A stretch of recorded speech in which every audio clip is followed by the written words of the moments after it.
Le premier point, c'est celui de l'électricité. Et vous avez tous suivi ces derniers temps ces récurrences d'incendies, ça et là. Ça a commencé d'abord par le dépôt de carburant qui a pris feu. C'était dans la nuit du 17 au 18 du mois de décembre, si je ne m'abuse, mois de janvier, je ne m'appelle pas, vous pouvez me rappeler dans les commentaires, mais en tout cas, c'était il y a plus de 3 mois depuis qu'il y a eu cet incendie de dépôt de carburant. Jusqu'ici, nous ne savons pas quelle était la cause. Et déjà, le lendemain de cet incendie, nous avions prévenu que l'électricité de Guinée, qui est EDG, la compagnie qui est en train de gérer cette question d'électricité, allait profiter de cet incendie pour dire que la desserte d'électricité allait prendre un coup. Et bien, comme on l'a prédit et comme on l'a annoncé, c'est ce qui est arrivé. L'électricité de Guinée s'est fondue d'un communiqué pour dire que la desserte en électricité va se détériorer et ils n'ont pas employé le mot détériorer, mais aller connaître une certaine un manque de performance. Et c'est ce qui est arrivé. Et ça continue. Après, nous avons assisté encore à un autre incendie au niveau d'une autre sous-station. Après, ainsi de suite, il y a eu beaucoup de successions de phénomènes, de successions d'incidents ça et là, sans qu'on ne puisse savoir qu'est-ce qui s'est passé. Le dernier en date, c'est celui qui s'est passé le vendredi dernier. Vendredi dernier, il y a eu l'incendie d'un dépôt qu'on a dû appartenir à Électricité de Guinée et que dans ce dépôt se trouverait du matériel électrique, des câbles. Ces câbles-là devaient, d'après toujours les communications, servir à l'amélioration du courant électrique. Je vais vous faire lecture de ce communiqué qui a été fait sans pour autant qu'on puisse savoir 48 heures après cet incendie, qu'est-ce qui s'est réellement passé. Communiqué. EDG informe son aimable clientèle qu'un incendie s'est déclenché ce vendredi 12 avril 2024 aux alentours de 14 heures après la prière dans un de ses entrepôts situés dans le quartier Hamdallah, Sepertam. Sepertam, c'est un local où il y avait un centre de formation en conduite et en électricité. J'ai oublié c'est quoi l'abréviation, mais en tout cas c'est un centre supposément être sécurisé où EDG Électricité de Guinée a utilisé pour il y a même des agents immobiliers guinéens à Dakar. Merci beaucoup. Ça c'est cette page là, c'est notre village Toubou qui a dit ça, mais je sais c'est qui la personne qui est derrière, mais ça vient confirmer ce que j'étais en train de dire tout à l'heure. Maintenant, pour revenir au communiqué, pour l'instant, et je disais tout à l'heure que cet endroit n'était pas du tout sous la tutelle du ministère de l'Hydraulique et de l'Énergie, donc c'est un endroit supposément être un centre de formation, donc sous la tutelle du ministère de l'enseignement préuniversitaire ou bien ministère de l'enseignement technique. Je ne sais pas comment est-ce que Électricité de Guinée a pu entreposer son matériel dans ce lieu-là. C'est une question qui doit nous interpeller pour savoir comment est-ce que EDG a entreposé son matériel à son niveau. Mais le communiqué de continuer, pour l'instant, ça c'était vendredi, les sapeurs-pompiers privés, écoutez bien ce passage, les sapeurs-pompiers privés et les équipes de la protection civile sont à pied d'œuvre pour maîtriser le feu. Je vais revenir sur cette partie-là, mais continuons le communiqué. EDG tient à rappeler qu'aucune perte en vies humaines n'est à déplorer, mais des dégâts matériels importants sont à enregistrer. Et de finir, EDG exhorte les riverains à éviter la zone de l'incendie et à faciliter l'intervention des services de secours. Une communication circonstancielle sera faite ultérieurement.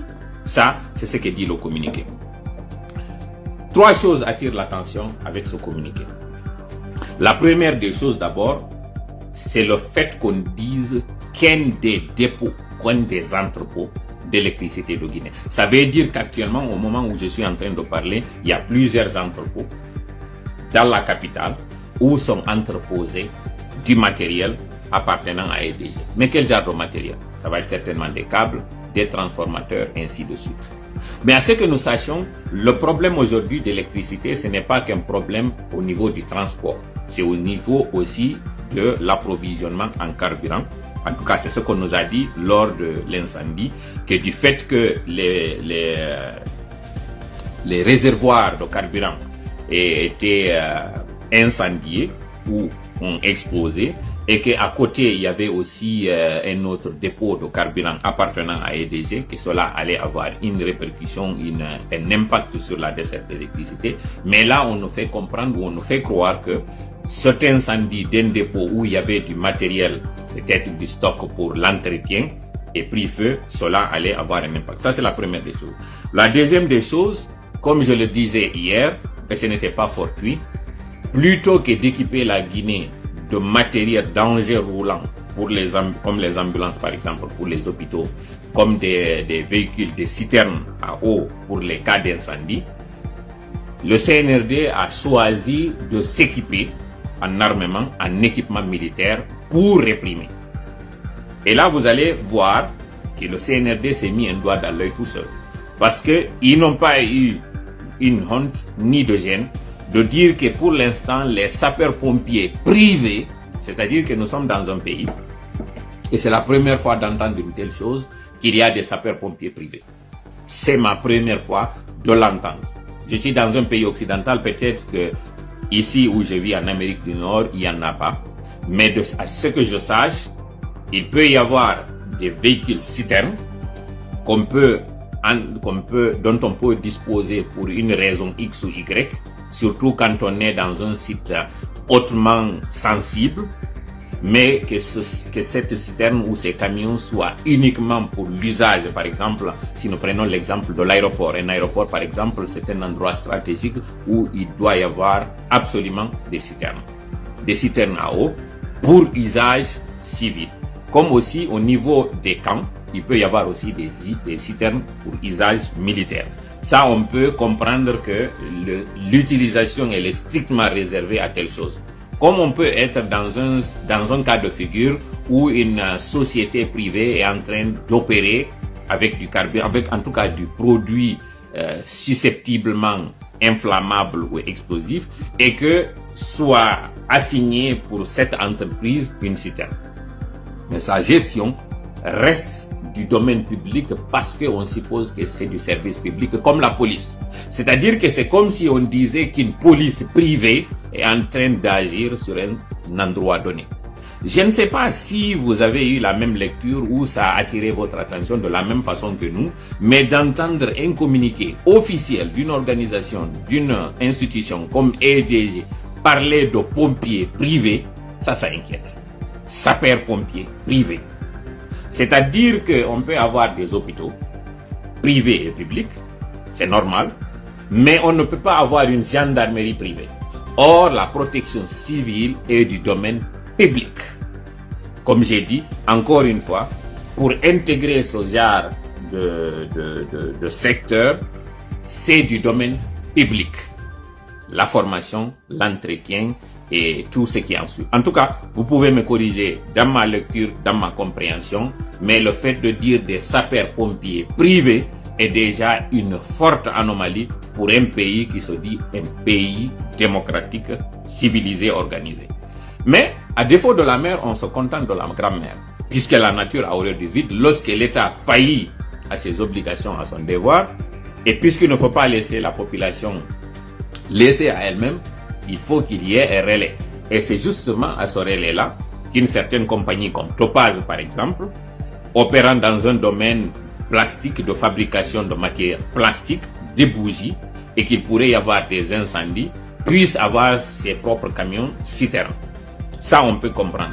Mais comme je dis encore une fois, le domaine de la protection civile est exclusivement réservé ou doit être exclusivement réservé au domaine public.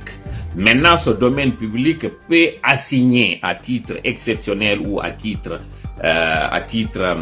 exclusif son service à certains secteurs d'activité. Comme j'ai dit, les compagnies privées de citernes, par exemple, les compagnies privées les usines, par exemple, qui utilisent des produits inflammables peuvent faire la demande afin qu'on leur assigne de manière exclusive certaines citernes pour que si toutefois il y a eu incendie, que ces services-là puissent intervenir. Maintenant, la modalité d'entretien de ces agents peut différer ou peut être négociée et que le paiement, par exemple, puisse être assuré par cette compagnie, mais il est fortement interdit qu'une société privée puisse disposer de ce genre de service. Comme j'ai dit, vous pouvez me corriger dans les commentaires, peut-être que la particularité